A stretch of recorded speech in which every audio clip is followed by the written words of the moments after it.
우리 손말래 권사님이 이제 오늘 예배 끝나고 서울로 올라가셔서 병원에 입원해서 화요일 날 수술 받기로 예정되어 있습니다. 우리 여러분들 위해서 기도해 주시기 바랍니다. 자, 우리 옆에 있는 분들과 우리 인사할 때 이렇게 인사했으면 좋겠습니다. 오늘도 은혜 받읍시다. 자, 우리 앞뒤로도 다시 한번 인사하십시다. 오늘도 은혜 받읍시다. 자, 우리는 날마다 은혜 받아야 사는 존재인 줄로 믿습니다. 하나님께서 이미 우리에게 은혜를 주시고죠, 다 예비해 놓으셨어요. 우리가 그것을 받아 먹기만 하면 되거든요. 그런데 우리가 그걸 받아 먹지 못하면 하나님이 준비해 놓으셨다가 다 허탕치는 겁니다. 마이크 소리 조금만 줄여도 됩니다. 저희 아내가 저렇게 선한 얼굴을 해가지고 가끔 저한테 신경질을 부릴 때가 있어요. 어떨 때 신경질을 부리냐면 점심밥, 저녁밥 다 준비해놨는데 다 준비해놨을 때 제가 전화를 하는 거예요. 여보, 나 오늘 약속이 있네. 내가 어디 좀 신방 갈 때가 생겼네. 오늘 내가 저녁 못 먹을 것 같은데. 그러면 좀 미리 좀 얘기 좀 하지. 그냥 다 차려놨는데 다 차려놨는데 그냥 이제 와서 얘기한다고 확 신경질을 부리면 제가 그냥 깨갱. 하나님도 오늘 우리를 위해서 은혜의 상을 다 차려놓으신 줄로 믿습니다. 그거 우리 꼭 먹고 가야 돼요. 그냥 가면 하나님 화내실지도 몰라. 오늘 우리 주님께서 차려놓으신 은혜 충만히 받아가지고 세상에 나아가서 승리하는 저와 여러분 되시기 바랍니다. 우리 다시 한번 오늘도 은혜 받읍시다. 그렇게 하실 분만 아멘. 네. 우리 지난 주일에는 빌립보서 2장 12절의 말씀으로 너희 구원을 이루라 그랬어요. 여기에서 이루라는 우리가 할 수 있는 것이 아니라 주님께서 워크아웃 하셔야지만 우리의 심령을 구원할 수 있는데, 주님께서 우리의 심령을 워크아웃 하시려면 두 가지가 필요하다 그랬어요. 첫 번째는 뭐냐? 하나님, 나는 내 영혼을 내가 구원할 수 없습니다. 나는 안 됩니다. 나는 죽었습니다 하고 완전하게 주님 앞에 항복하는 것. 그것이 회개인데 그 항복하는 것이 필요하다는 거예요. 그래야 비로소 주님께서 우리를 살려주실 수 있다는 겁니다. 또 제가 두 번째로 말씀드린 건 뭐예요? 너는 산다. 너는 구원받는다. 내가 너와 함께한다. 는 주님의 말씀을 100% 신뢰하고 확실히 믿는 것. 그래야 주님께서 우리의 심령을 워크아웃 해주실 수 있다. 이런 말씀을 드렸습니다. 오늘은 에베소서 4장 13절의 말씀을 가지고 그리스도의 장성한 분량이라는 제목으로 여러분에게 말씀을 전하고자 합니다. 우리가 먼저 이 말씀을 듣기 전에 우리가 한 가지 알아야 될 것이 있어요. 하나님께서 우리에게 은혜를 베푸시고 그 은혜가 우리의 삶에 나타나는 원리가 있습니다. 우리가 이것을 알아야 돼요. 이것은 우리 신앙생활의 모든 부분에 다 적용되는 겁니다. 색깔만 다를 뿐 모양은 다 똑같아요. 내용만 다를 뿐 그 틀은 다 똑같습니다. 저와 여러분이 다른 사람이지만 하나님 앞에 은혜를 받는 것, 그 은혜가 삶 속에서 나타나는 것은 여러분과 제가 똑같다는 거예요. 뭐가 똑같은가? 먼저 하나님께서 우리에게 은혜를 부어주시고 그리고 그것에 우리가 반응을 하고 응답을 할 때에 비로소 그 은혜가 완성이 된다는 거예요. 제가 다시 한번 설명드릴게요. 먼저 하나님께서 우리를 찾아오셔서 우리에게 은혜를 부어주시는데 그 부어주신 은혜가 실제적인 은혜로 나타나려면 그냥 관념적인 은혜가 아니라 실제적인 우리의 삶 속의 은혜로 나타나려면 하나님께서 먼저 부어주신 은혜에 우리가 응답을 해야 하고 반응을 해야, 그래야 그 은혜가 완성이 될 수 있다는 것입니다. 우리 논농사를 지을 때 가장 중요한 게 뭐예요? 뭐가 가장 중요합니까? 치수가 가장 중요해요. 물이 가장 중요합니다. 요 계양에 가다 보면 앞으로 안성천이 이렇게 흘러가요. 그것이 이제 아산만이 되죠.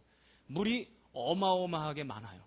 그러나 농사 짓는 사람이 그 물을 가져다가 내 논에다가 그 물을 대야지만 그 물이 나에게 유익이 되는 겁니다.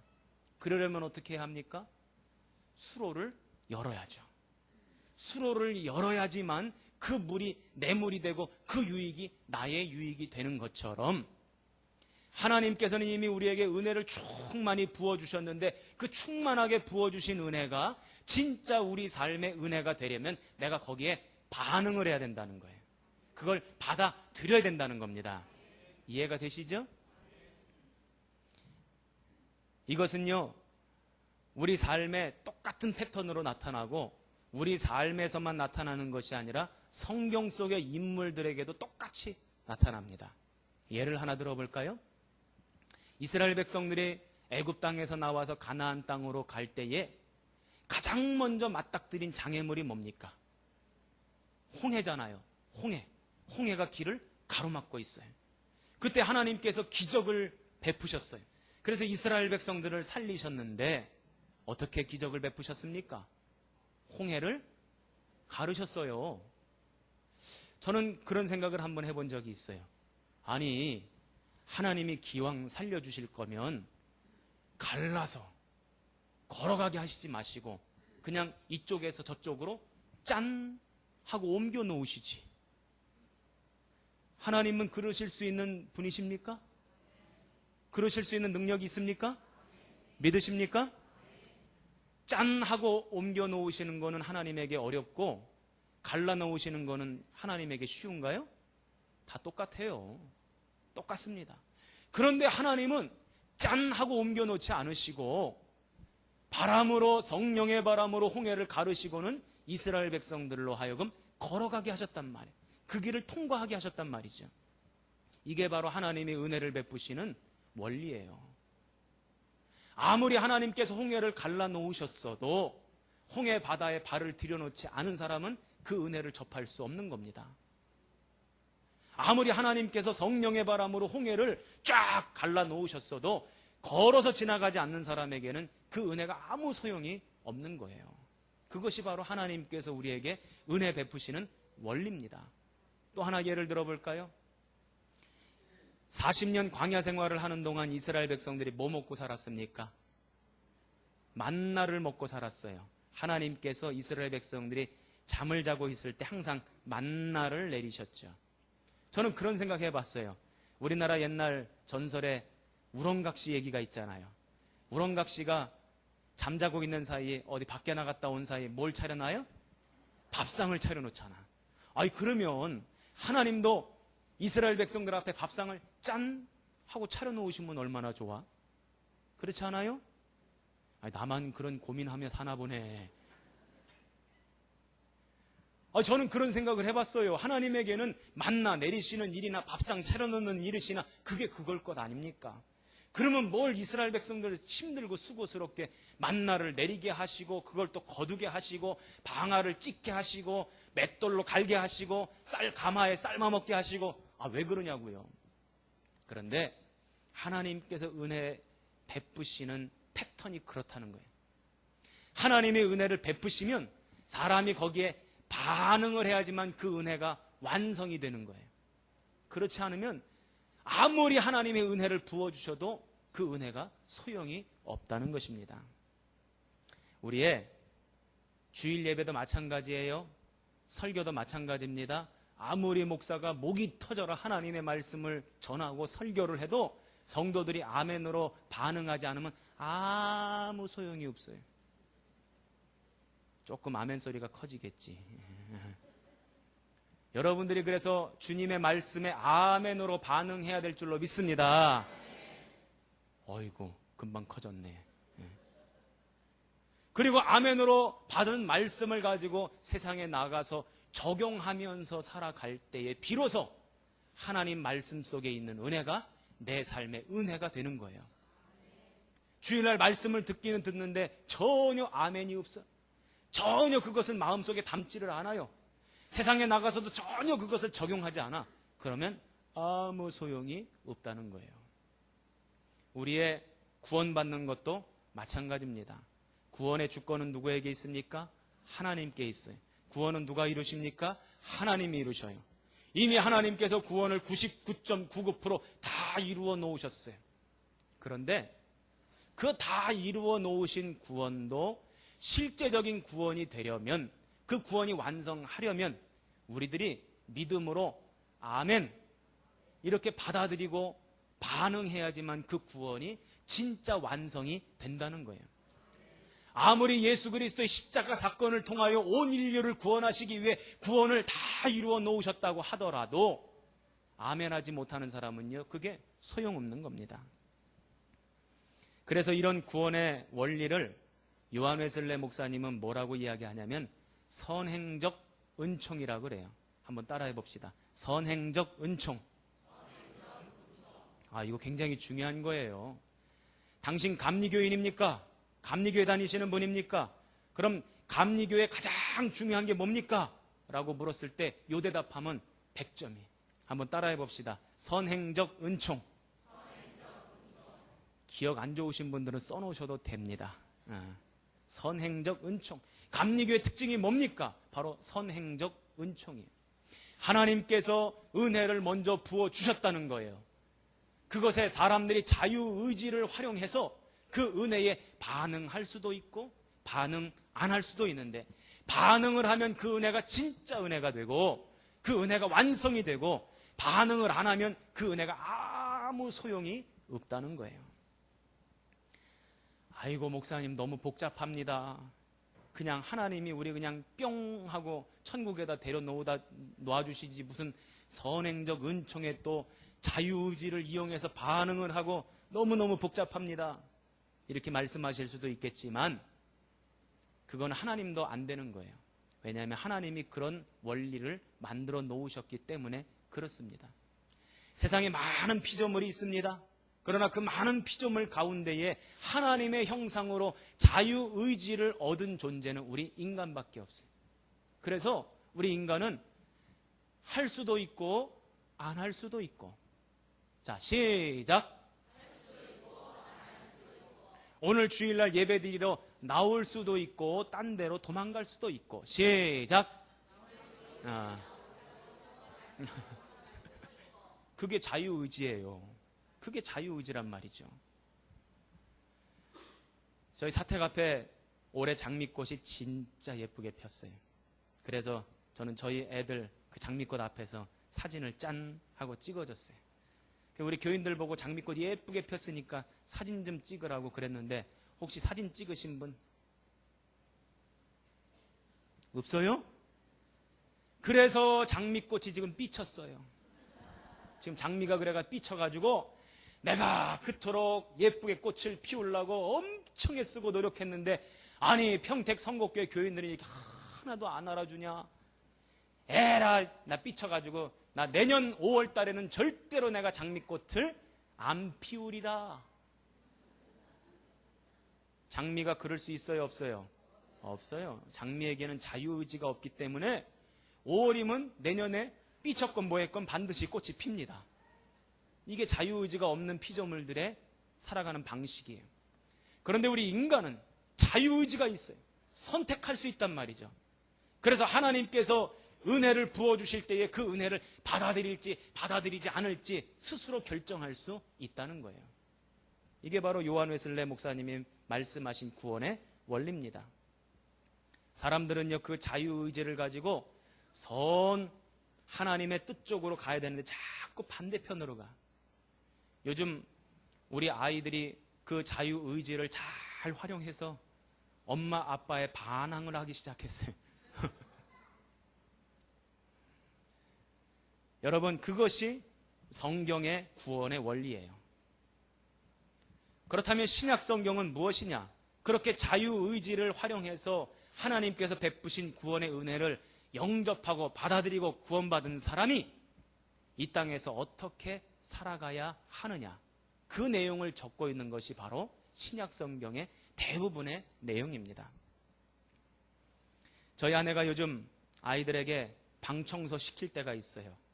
야, 얘들아, 그 책상도 좀 정리 좀 해. 야, 니네 방 그 걸레질 좀 해라. 야, 이 녀석들아, 여기 저 청소기 좀 밀어. 아유, 좀 먹고 좀 치워놓지, 이 녀석들. 식탁 좀 행주질 좀 해. 그리고 애들을 청소를 시킬 때가 있습니다. 여러분들도 애들 청소 시키곤 하셨죠? 예. 어떻게 애들이 청소하는 거 보면 만족스럽습니까? 아주 속이 터집니다. 야, 이 녀석아, 비겨. 이게 청소하는 거라고. 나와. 아빠가 할게. 아유, 이런 식으로 청소해가지고 이게 청소가 되냐? 하고 말하고 싶은데, 그 말이 요 목구멍까지 나오는데, 가만 내버려둡니다. 나중에 반드시 얘네들이 청소를 했어도 아빠, 엄마가 다시 해야 돼요. 그럼에도 불구하고 얘네들 청소시키는 이유가 뭡니까? 그 이유가 뭐예요? 너도 우리 가정의 한 일원이다. 너도 우리 가족이다. 이것을 알려주기 위해서 정말 그런다고 깨끗해지진 않지만 그 아이들에게 청소를 시키는 거예요. 여러분, 하나님도 마찬가지예요. 하나님도 마찬가지입니다. 우리에게 이미 하나님 나라 백성 됐다고 말씀하세요. 그러면서 뭐라고 말씀하시냐면 하나님 나라 백성 됐으니까 하나님 나라 백성답게 이 땅에서 살아가라는 거예요. 그래서 우리가 거룩하게 진실하게 정결하게 살려고 노력합니다. 하나님 보실 때는 마땅치 않으실 겁니다. 우리가 아무리 노력하고 애를 써도 어이구 그러실 겁니다. 그럼에도 불구하고 우리에게 거룩하게 살라, 진실하게 살라, 정결하게 살라, 하나님 백성답게 살라, 아멘도 좀 하면 살라, 이렇게 말씀하십니다. 그래서 저와 여러분은 믿음으로 구원받은 백성인 줄로 믿습니다. 그래서 저와 여러분의 믿음은 날마다 자라가야 합니다. 하나님 백성답게 날마다 장성해야 합니다. 저와 여러분의 믿음은 날마다 점점 더 건강해져야 합니다. 우리 요즘 한국 사람들이 건강에 관심이 많아요. 그래서 저도 좀 운동을 해야 되겠는데 무슨 운동을 할까 지금 고민 중이에요. 너무 운동을 안 해가지고 숨쉬기 운동밖에 안 하네. 너무 운동을 안 해서. 그런데 제가 그런 생각을 해봤어요. 헬스클럽을 좀 다녀볼까? 여기 저 안정리 가면은 3달에 9만 원인가 헬스클럽이 있더라고. 싸. 그래가지고 헬스클럽을 좀 해볼까? 그런 생각을 했어요. 근데 만약에 제가 헬스클럽에 가서 돈을 내고 헬스클럽 회원권을 딱 샀어요. 3개월치 운동할 수 있는 권한을 딱 샀어요. 그리고 그 증서를 지갑에다 짠 넣고 뒷주머니에다 지갑을 짠 넣고 다녀요. 그러면 건강해지겠죠? 아니에요. 아무리 그 입장권, 회원권을 받았더라도 그것을 지갑에 꽂고 뒷주머니에 갖고 다닌다 할지라도 가서 역기를 들지 않으면, 가서 런닝머신을 뛰지 않으면 절대로 건강해지지 않는 거예요. 집집마다 런닝머신 하나씩 다 있더라고요. 제가 신방 가보면 늘 항상 그 런닝머신은 사람이 위에 올라타 있는 것이 아니라 이불이 올라타 있더라고요. 그러면 절대로 건강해질 수가 없는 거예요. 우리의 신앙생활도 똑같은 겁니다. 우리는 하나님 나라 백성 됐어요. 하나님 나라의 초청장을 받았습니다. 은혜로 그 초청장을 받았습니다. 그 초청장을 받았습니다. 네. 할 때까지 하려고 그랬어요. 그 초청장을 받았는데 초청장 받았다고 우리가 건강한 믿음 생활이 되는 것은 아니라는 거예요. 초청장 받았지만 그에 걸맞게 하나님 나라 백성답게 건강한 신앙생활을 할 수 있도록 날마다 애쓰고 수고하고 땀을 흘리고 결단하고 묵상하고 기도하고 말씀 보고 그래야 된다는 거예요. 그래서 사도 바울 선생님도 빌립보서 3장 12절에 이렇게 말씀을 하십니다. 내가 이미 얻었다 함도 아니요 내가 이루었다 함도 아니라 오직 내가 그리스도 예수께 잡힌 바 되어 오늘도 달려가노라. 이것이 바로 그리스도인이 신앙이 자꾸 성장해 가야 하는 이유입니다. 한번 따라해 보십시다. 어제보다 나은 오늘의 믿음, 오늘보다 나은 내일의 믿음, 그렇게 되시기를 주님의 이름으로 축원합니다. 그래서 어디까지 가야 합니까? 그리스도의 장성한 분량까지. 오늘 여러분들의 믿음에 만족하지 마십시오. 어제 받은 은혜에 만족하지 마십시오. 오늘은 또 오늘의 은혜를 받고 오늘 또 믿음이 점점 자라가야 합니다. 제가 지난 6월 달에 워싱턴에 있는 웨슬리 신학대학원에 박사학위 과정 밟으러 갔다가 저랑 같이 공부하는 목사님이 누가 계시냐면 저 미국의 뉴저지에 만모스 은혜 감리교회 연합감리교회 목사님이 저랑 같이 공부를 해요. 그 목사님이랑 굉장히 둘이 친해졌어요. 논문을 준비하면서 도서관에 가서 이런 책 저런 책을 찾다가 제가 조그만한 웨슬리 목사님이 쓰신 책을 제가 발견했어요. 그래가지고 아니 목사님 이 책이 뭐예요? 하고 여쭤봤어요. 그랬더니 어우 목사님 그거 굉장히 중요한 책입니다. 미국 연합감리교회 교인들은 다 알고 있는 책이에요. 아니 저는 처음 봤는데요. 우리 한국 감리교에서는 이런 얘기 못 들어봤는데요. 아유 이걸 못 들어보면 어떡해요. 이거 굉장히 중요한 겁니다. 뭐라고 적혀져 있냐면 3 simple rules. 무슨 얘기냐면 3가지 아주 간단한 원칙이라는 거예요. 그리스도인이 이 땅을 살아가면서 3가지 가장 간단한 원칙, 이것을 지키며 살아갈 때에 점점 믿음이 자라가고 성화의 과정을 밟아갈 수 있다는 거예요. 이게 굉장히 중요한 겁니다 하고 저에게 말씀해 주시더라고요. 그래서 제가 그 책을 샀어요. 나중에 시간 되면 그 내용을 다 자세하게 설명드릴 텐데 오늘 그 3가지만 말씀드릴게요. 한번 따라해 보십시다. 첫째로 뭐냐면 남에게 해를 끼치지 말아라. 시작! 그렇게 하실 분만 아멘. 우리 요즘 다른 사람들에게 해코지 하는 그리스도인들 때문에 교회가 얼마나 많은 비난과 욕을 먹습니까? 절대로 여러분들은 여러분 주변의 사람들에게 해코지 하지 않는 그런 삶을 살아가시기 바랍니다. 두 번째로 될 수 있는 대로 선을 행하라. 시작! 다시 한번 시작! 될 수 있는 대로 착한 일 하라는 거예요. 자, 우리 옆에 있는 집사님, 권사님 손 붙잡고 다짐합시다. 내가 착한 일 지금부터 할게. 시작!